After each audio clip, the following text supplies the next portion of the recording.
गाली गलोच ब्रिगेड या सियासी जमातें बाई हामिद मीर। करण थापर भारत के उन चंद सहाफ़ियों में से एक हैं जिनसे हर हुकूमत नाराज़ रहती है। भारत के मौजूदा वज़ीर-ए-आज़म नरेंद्र मोदी 2007 में उनसे नाराज़ हुए थे और आज तक नाराज़ हैं। करण थापर के साथ उनका इंटरव्यू शुरू हुआ तो गुजरात में मुसलमानों के कत्लेआम में मोदी इंतज़ामिया के मुलव्विस होने के बारे में सवाल पर मोदी लाजवाब हो गए।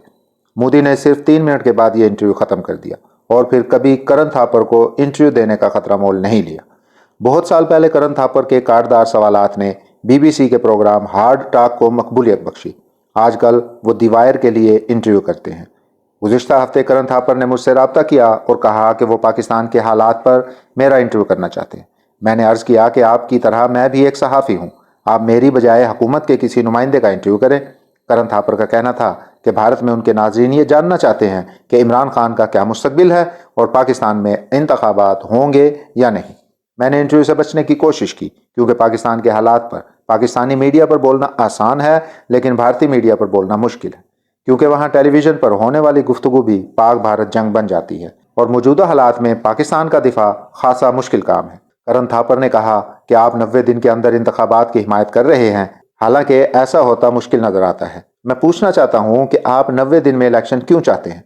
मैं जानता था कि वो और भी बहुत कुछ पूछेंगे, पहले भी उनको कई मरतबा इंटरव्यू दे चुका हूं। वो गुफ्तगू को पाक भारत जंग में तब्दील नहीं करते, लिहाजा मैंने इंटरव्यू पर रजामंदी जाहिर कर दी। ये एक लाइव इंटरव्यू था और इंटरव्यू मुकम्मल होने के बाद मैं रोज़मर्रा मामूलात में मसरूफ़ हो गया।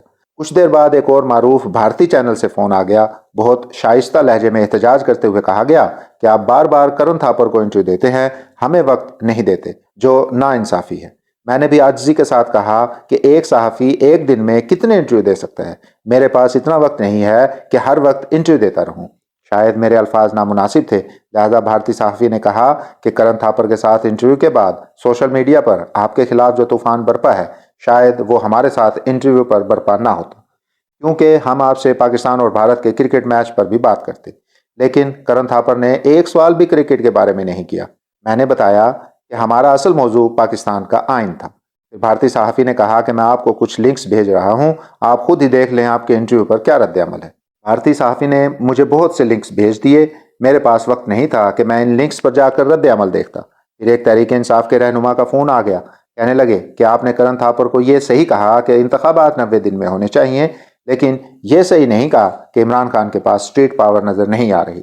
मैंने अपने उस भाई को याद दिलाया कि मेरे असल अल्फाज ये हैं कि इमरान खान एक मकबूल लीडर हैं जिसने गुज़िश्ता साल कई ज़िमनी इंतखाबात में कामयाबी हासिल की, लेकिन 2 मौके पर उनकी स्ट्रीट पावर का इम्तिहान आया। पहली दफ़ा मई 2022 में जब उन्होंने इस्लामाबाद पर चढ़ाई का ऐलान किया और फिर वापस चले गए।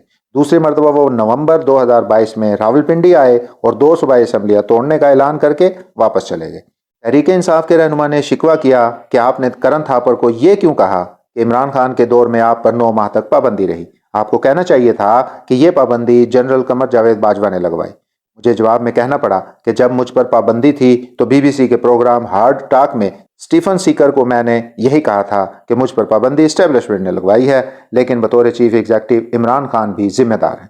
ये फ़ोन बंद हुआ तो मुस्लिम लीग नून के एक रहनुमा का मैसेज आ गया। मुख्तसर मैसेज में लिखा गया था कि करण थापर को दिए जाने वाले इंटरव्यू में आप तहरीक इंसाफ के तर्जुमान लग रहे थे। मैंने उस दोस्त को कॉल बैक किया और हंसते हुए पूछा कि आपको मेरे कौन से जुमले में तहरीक इंसाफ की तर्जुमानी नजर आई? कहने लगे, आप बार बार 90 दिन में इलेक्शन पर क्यों इसरार कर रहे हैं? ये इसरार तो तहरीक इंसाफ कर रही है। मैंने बड़े अदब से उन्हें अर्ज़ किया कि 90 दिन में इलेक्शन पाकिस्तान की दफ़ा 224 में लिखा हुआ है और मेरे ख्याल में मुश्तरका मफादात कौंसल के इजलास में किया जाने वाला कोई भी फैसला आइन की खिलाफ वर्जी का जवाज़ मुहैया नहीं करता। उसी शाम कश्मीरी हुर्रियत पसंद रहनुमा सैयद अली गिलानी की बरसी पर होने वाले एक ताज़ियती रेफरेंस में एक रिटायर्ड जर्नैल ने अपनी कड़ाकेदार अंग्रेजी में कहा कि करण थापर ने तुमसे पूछा कि पाकिस्तान में फिर से मार्शल लॉ का खतरा तो नहीं, और तुमने जवाब दिया कि 18वीं तरमीम ने किसी भी अदालत को मार्शल लॉ की तौसीक से रोक दिया है। हालांकि तुम्हें जवाब देना चाहिए था कि पाकिस्तान में तो अमली तौर पर मार्शल लॉ लग चुका है। मैंने चंद लम्हों की खामोशी के बाद रिटायर्ड जर्नैल से पूछा कि क्या आप ये बयान TV पर आकर देंगे? जर्नैल साहब ने बुरा सा मुंह बनाकर मुंह मोड़ लिया। मैंने उस रूठे हुए जर्नैल को ज़रा सी गुस्ताखी के साथ कहा कि आप लोगों ने मफाद परस्त सियासतदानों के साथ मिलकर वतन अजीज़ का जो हाल कर दिया है, इसमें किसी भारतीय TV चैनल पर पाकिस्तान का बेहतरीन दिफा सिर्फ ये है کہ آئین پاکستان کی دفعہ 6 نے فوجی بغاوت کا راستہ ہمیشہ کے لیے بند کر دیا ہے، کیونکہ کوئی عدالت آئین توڑنے والوں کو تحفظ فراہم نہیں کر سکتی۔ اس لیے جج صاحبان خوف کی زنجیریں توڑ کر آئین کا دفاع کریں۔ روٹھے ہوئے جرنیل نے یہ سن کر دوبارہ میری طرف دیکھا اور ہلکی سی مسکراہٹ کے ساتھ کہا، تم ٹھیک کہتے ہو۔ کرن تھاپر کے ساتھ انٹرویو پر تحریک انصاف اور مسلم لیگ نون دونوں مجھ سے ناراض ہیں، کیونکہ میں نے ان دونوں کے مفاد میں کچھ نہیں کہا۔ مجھے جو آئین پاکستان کے مطابق درست لگا وہ میں نے کہہ دیا۔ دونوں جماعتیں آج کل سوشل میڈیا پر گالی گلوچ کے مقابلے میں مصروف ہیں، اور اس مقابلے نے دونوں میں فرق ختم کر دیا ہے۔ دونوں کے پاس عوام کے مسائل کا ایک ہی علاج ہے، اور وہ ہے گالی گلوچ اور الزام تراشی۔ کرن تھاپر اور مجھ جیسے گستاخ صحافی اس قسم کی گالی گلوچ بریگیڈ کا ہمیشہ ٹارگٹ بنے رہیں گے، اور یہی بطور صحافی ہمارا فخر ہے۔